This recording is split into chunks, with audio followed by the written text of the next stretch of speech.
The purpose of this video is going to be to introduce you to Google's NotebookLM. Now, you will need a Google account to be able to access this program, but that's not a problem because Google accounts don't cost anything. What this is an AI-based research assistant.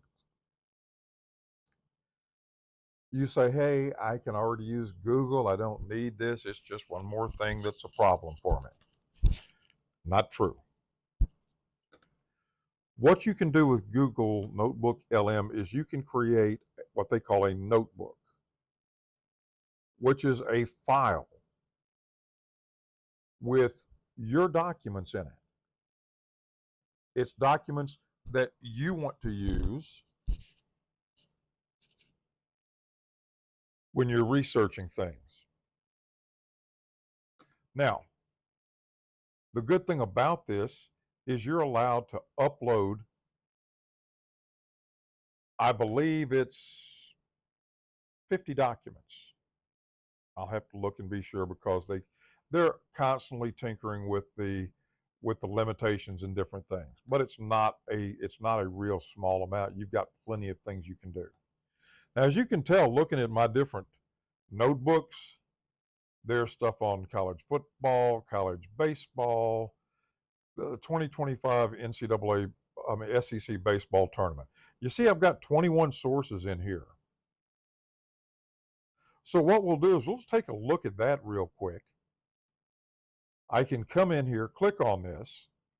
Now it's going to show you all of the information I have uploaded into this notebook. And as you can see, you've got a source pane, which is where you can add sources or you can discover sources. Now, the discovery portion, I tend to use another product to discover information because it gives me a little bit more capability. To add a source, you simply click add, and then you can come in here and upload your source. You can do Google Docs, Google Slideshows, websites, YouTube videos. As long as it's public, you can go in and get that video and it will transcribe the text in it for you. Or you can take your copied text from another product like Perplexity AI or possibly Gemini or Microsoft Copilot or even ChatGPT. So you can put your stuff. To discover sources, you would simply click on Discover Sources and type in what you're looking for. You can make this as descriptive and in-depth as you would want. And then say, submit it. Now again, you do have a limitation on how many source material files you can put up, but I found that if you've got a lot of PDFs, you can merge. Each one of these documents here is 4 documents merged into one. So I can go over here and do this. Now, if I wanted to look at what the document is, I can click on this and it's going to give me a quick source guide of what's in this information. Tournament information, rosters, tournament histories, national honors, All-Americans.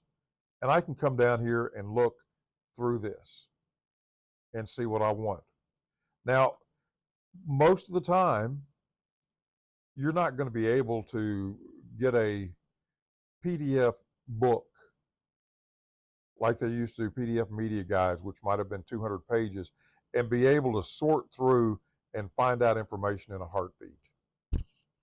What this does, it tells me with my 21 sources, this is what the overview of it is. You're saying, hey, that's fine. I like that. You can then take this and deselect all and just go to each one and look at that. Here's Ole Miss versus Vanderbilt. I can click on that.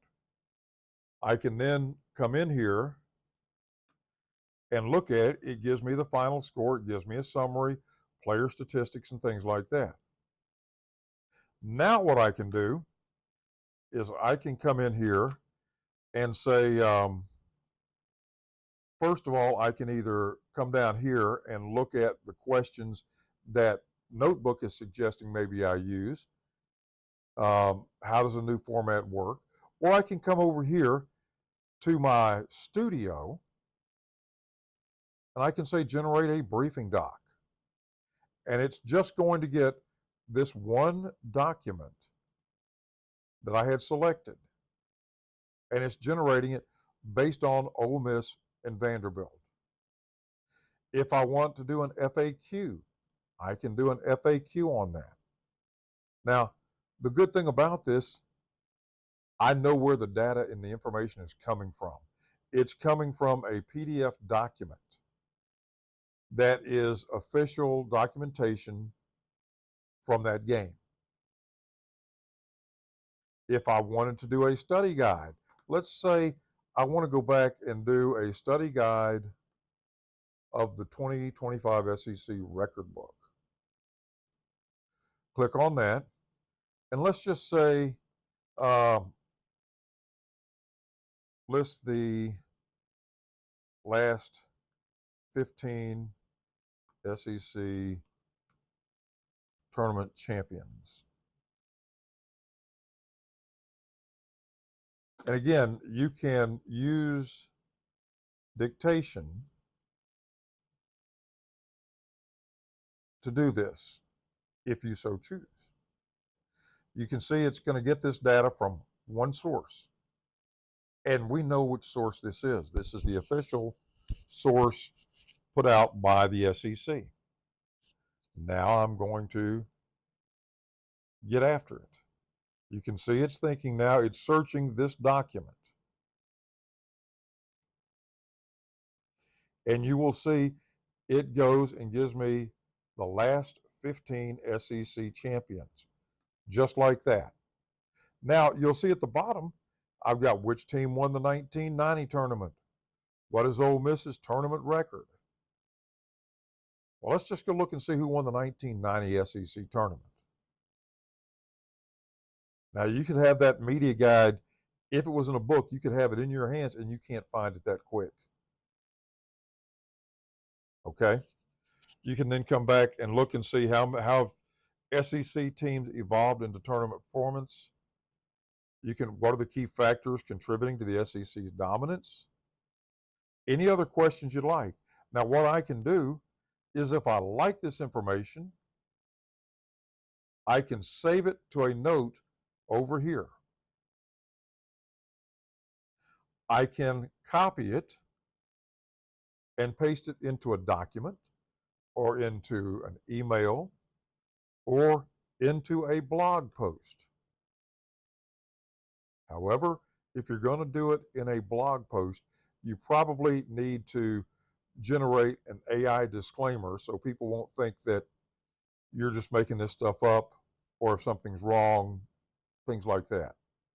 But by being able to go through here and look at all these other things, it's really, really nice to do.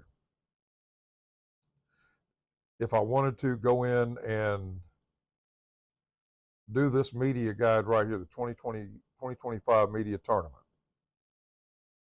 I can look here and see the table of contents. And I can see that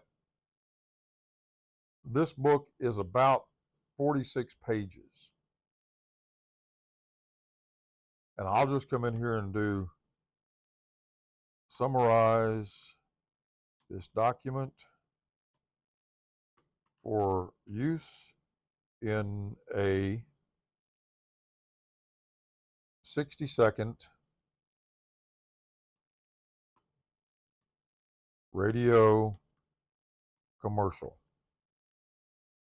Okay, so if you're helping somebody generate commercial material for a YouTube video or a radio spot or whatever, you can type that in,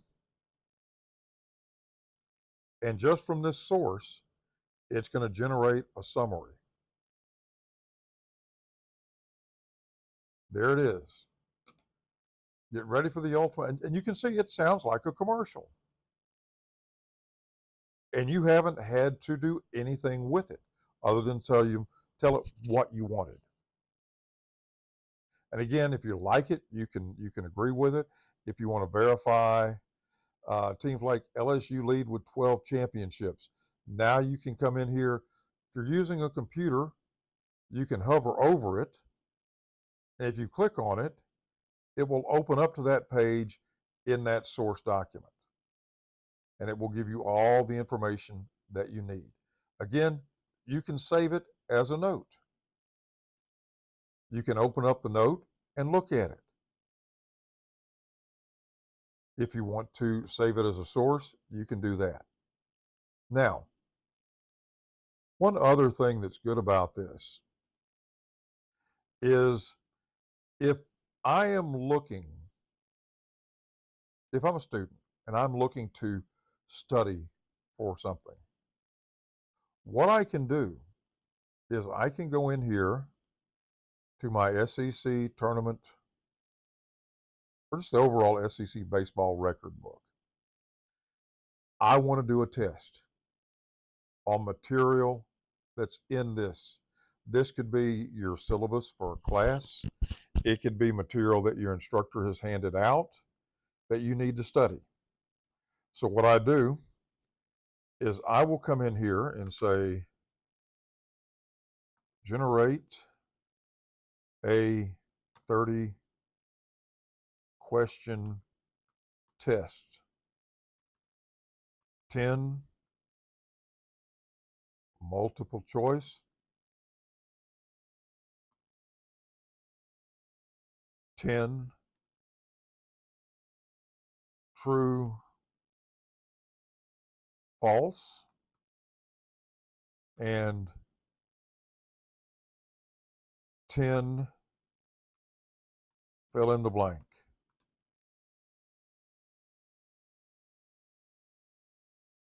Okay, so now I'm going to generate a test. Click the button, watch what happens. It's very simple. This can help you study and get information. This can help you if you're doing presentations. You can generate potential questions that could come out of the material that you're doing. Which team won the 2024 tournament? And you see right here, highlighted, it's Tennessee. Where is it played? And the summary is 36 and 37. You can go all the way through it. True or false? Is it true or is it false? And there it tells you what the information is. Fill in the blank. The current commissioner is, so forth and so on. I can save that to the notes. Now I've got a knowledge test. So if you are going to prepare potential questions for what you may get at a presentation, I can just say, in looking through this document, give me a list, the top 10 questions I might get, and the answers to those questions. And again, it's going to take how I word this. That's what it's going to do. So if I'm not wording it correctly, I'm not going to get the correct response. If you don't word yours correctly, you may have to go in and try to get some new ways of saying things, because the way you say it and understand it, AI may not. But here are the top 10 questions I could get. Where and when was the tournament scheduled to take place? Now I'm able to take, if I'm doing a presentation, I've got a 20 slideshow. I could go in and say, what's the top question I might get on each of these slides. And it can help prep me for that. But you can see the information right there. And I can come down, again, I can copy it. If this information is good, if I like it, I can say it's good. I can copy it. I can save it to a note. There's essential questions. Now, the really cool thing is, and on the free version, you're limited to 3 conversations per 24-hour period, per account, not per notebook, per account. And what this lets you do is what's called a deep dive. And I'm just going to say,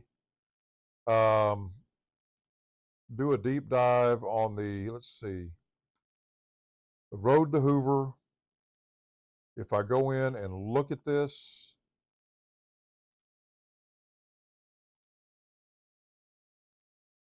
it's going to be a few pages. So what I can do is I can generate a 2-person podcast. So if you've got documents that you have gotten from your instructor and you need to study, but you also need to drive somewhere, or maybe you're out taking a walk every afternoon, you can generate this and just listen to it. Now, while we're doing that, while I'm letting that one generate, and I'll come back to that one, here's one that I've already created for a friend of mine on the Vineland Cemetery. A friend of mine in Florida had actually saved a Civil War cemetery from being uh, moved and everything. So what I did was I took all of his information and then generated a podcast. And what I'm going to let you do is listen to this podcast. You see it's got an interactive mode where once it starts generating this, anything that's generated, it will stop and see if there's something in here it can answer that question with. Let's take a listen to this podcast now. All right, so are you ready for this? Today's deep dive takes us to a Civil War era cemetery. A cemetery. Yeah, Okay. but there's a twist. It's in a Publix parking lot. What? Yeah, you heard me right. We're going to this place called Vineland Cemetery in Orlando, Florida. Okay. And trust me, this is a story that you just won't believe is full of unexpected turns and just a little bit of mystery. I mean, a cemetery in a Publix parking lot, that's already pretty unexpected. Yeah, exactly. What's the story there? Well, it's this tiny piece of history right in the middle of a Oh, wow. bustling shopping center. Really? Yeah, it's crazy. It's like, So that's the podcast that it created from my material. You can use this to go in. Remember, we did in the other one, the SEC baseball tournament. There's my item right here. It's 8 minutes or 4 minutes long. So listen to this and see what it came. Now it's going to be the same 2 voices. That's going to be possibly problematic to some people who want to hear a different voice, but it's not a bad item. You can probably change your voice if you got the pro version. Let's take a listen.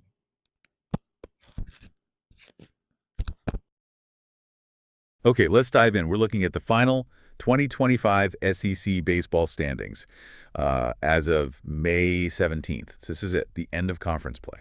That's right. And this is the blueprint, really, for seeding the SEC tournament. The road to Hoover, as they say. Yeah, and our job here, I guess, is to sort of unpack these final standings. See who landed where, obviously, but maybe more importantly. Understand the tiebreakers. Because, wow, look at this. Okay, so that was just off of that one Road to Hoover PDF. Now, if you had come in, you could have actually come in and done a test, the 30-question test, and see if they could give you a quiz. Either way, this is really simple to use. The good thing about it is you bring in your own documents. You ask it the questions that you need to get from that document. If somebody gives you a 20 or 30 page document to read and they need it ready for a summary at a meeting first thing the next morning, you can go through and let AI search this. You can generate all sorts of notes down here, FAQs, timelines, briefing docs, and it's not limited to that. These are just things that most people might be looking for. I need a study guide. I need a briefing doc to talk to my boss about. If I need an executive overview of, let's say, an executive overview of the Missouri game. So I'll click on that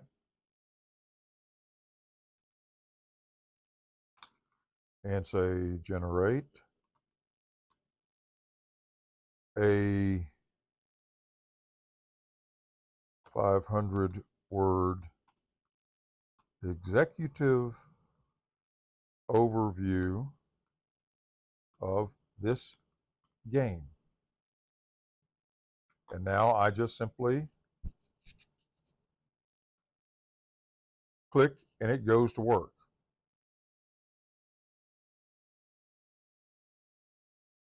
And it may take it a minute because there are several pages in that. But now here's my executive summary.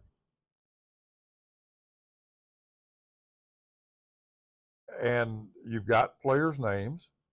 If you notice that M. Cerna or Hodo, you don't have their first name, what you can do is go back here. I'm just going to copy this.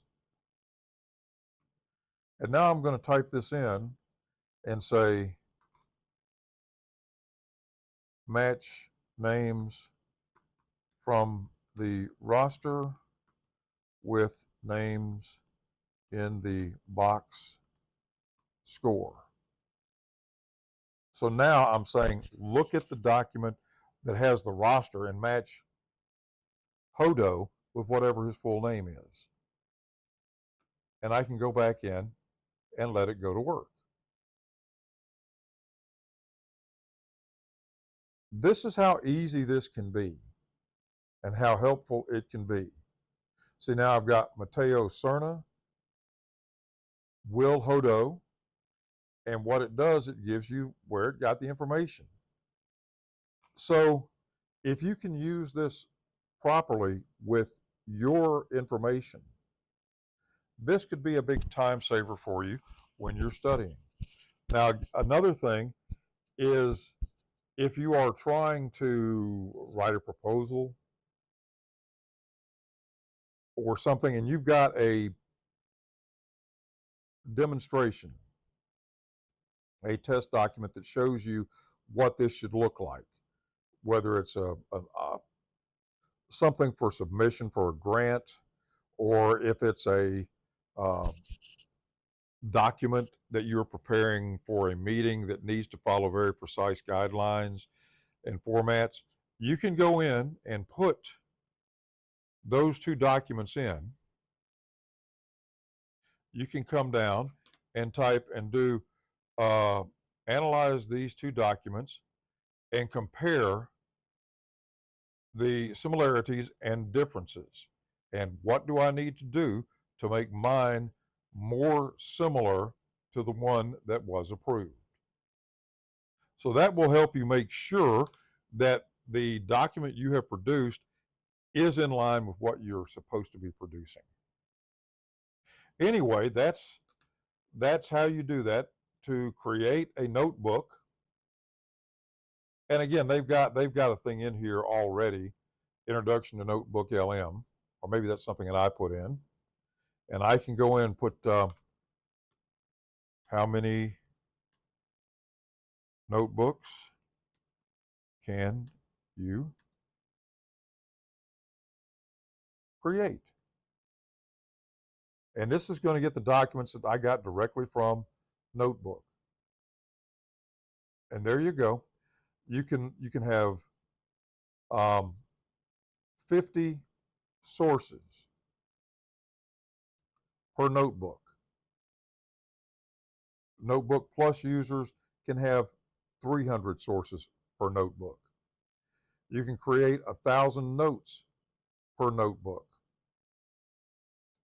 And what you can do with that is if you want to go in on a weekend and take all the notes that you've created from that week, from that course, you can go in, export that into a Word document or a Google Doc, and then save it as a PDF. You may have 500 notes that week. If you convert it into a PDF, now it's 500 goes into one. So that's going to help you with your limitations on the free version. Okay. Um, what is a NotebookLM source? This will tell you that.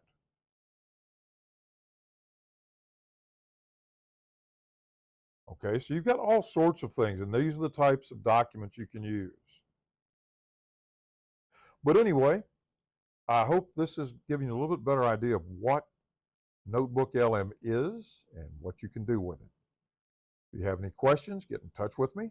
I'll be glad to help you if I can.